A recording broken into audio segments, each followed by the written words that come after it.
Can you give us some insight into the early days, your early days as an investor, and the lessons that you learned then, which was important today, as they were when you learned them? Sure. Well, my first job in the investment business was 1968. I joined Citibank as a summer employee between years of graduate school. And I started in the investment research department, and then when I got out of grad school, I returned there and spent a total of 10 years in equities. And, as we were discussing outside just before, 50 or 40 years ago, the world was a pretty stupid place compared to today.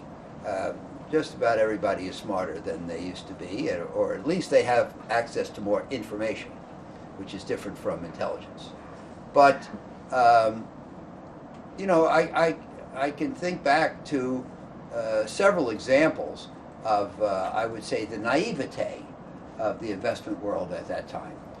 For example, if somebody would say to us in those days, well, what kind of return do you think you can produce in your equity portfolio? We would say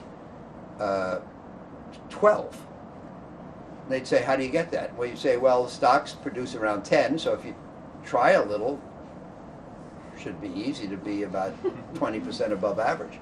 Now, obviously, the events of the last 50 years have shown that it's not so easy, and that in particular, sheer effort in the investment business does not tend to produce results. It's not a matter of perspiration and elbow grease. Another good example. Tell me when you want me to stop. No, keep going. I've got lots of questions, but well, then you're not going to get to many if I go on. But I will stop you. But the greatest single example, which is still important today, is when I arrived. The bank was an investor in what was called the Nifty 50, and the Nifty 50 were the 50 best and fastest growing companies in America, and they were considered companies which were so great that nothing could ever go wrong. And further, they were so great that there was no such thing as paying a price too high. So you didn't really have to worry about valuation, because if the price was a little high, they grew so fast, wait a couple of years, the earnings would grow into the price. And as a consequence, some of these stocks sold incredibly at 80 and 90 times earnings. Well, number one, it turned out that some of them were companies where something could go wrong. And, the Nifty 50 included, when we look back, Xerox, IBM, which both had brushes with death, Kodak and Polaroid, whose businesses disappeared, AIG, which went bankrupt, my favorite, Simplicity Patterns, which was a stalwart of the institutional investment world. Raise your hand if you've made an article of clothing within the last 6 months. I mean, in those days, people used to make their own clothes, and everybody assumed that a company that made patterns could never have a problem. So, number one, it wasn't very forward-looking. And number two, it wasn't very valuation conscious. So if you joined Citibank the day I did in summer of '68, and if you held those stocks diligently for 5 years, you lost almost all your money in the best companies in America. And it wasn't unusual to lose 80 or 90% of your money. So then, that didn't work out very well.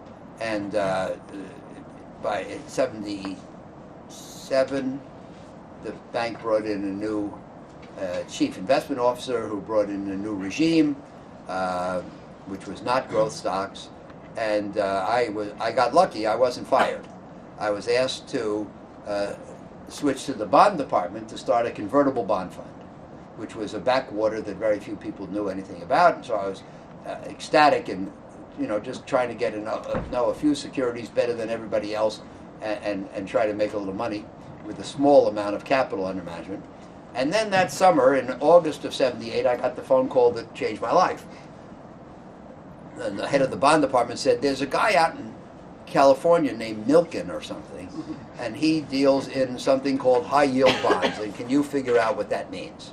So I started a high-yield bond portfolio in late '78, and now I'm investing in the worst public companies in America, and I'm making money safely and steadily.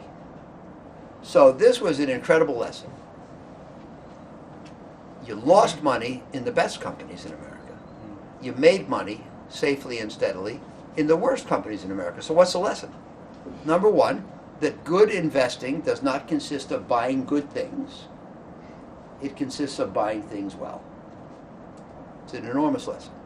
Number two, that most of the success of what you do will be determined by the price you pay.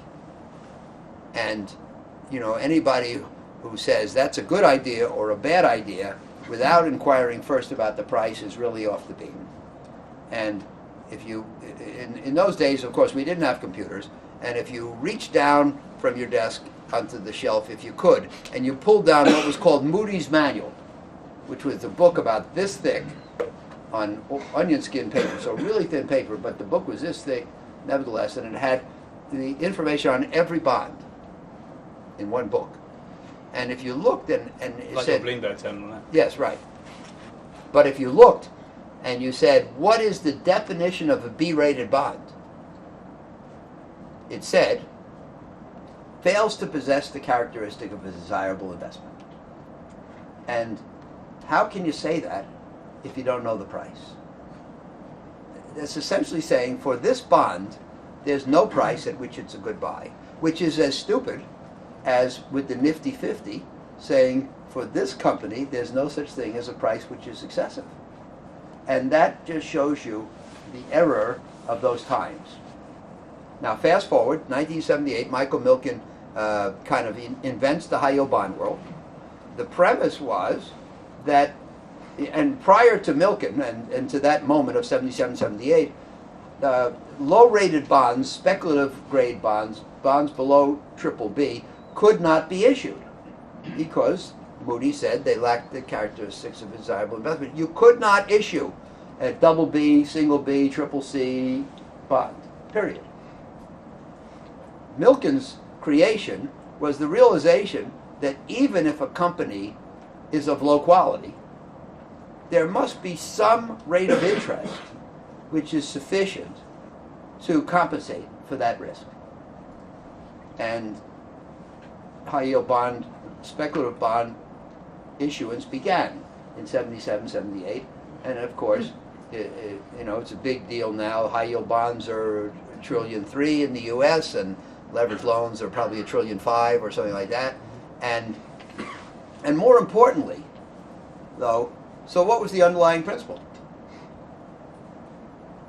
The sufficiency of the anticipated return to compensate for the anticipated risk. And if you think about it, that's what the world runs on today, our world. Everything is about the adequacy of return to compensate for the risk. Nobody says, that's so good we can invest in it regardless of price. Nobody says, that's so bad you can't invest in it regardless of return. It's all risk return. And so that was the moment really that changed the world. So I guess very much in the early days, high-yield bond market was what you described as being inefficient. It wasn't well defined, it wasn't well known, and there were people who said that you just simply can't invest in it regardless of price. Right. And more, 90% of investment organizations had a rule against investing in less than A or less than investment grade. Rule.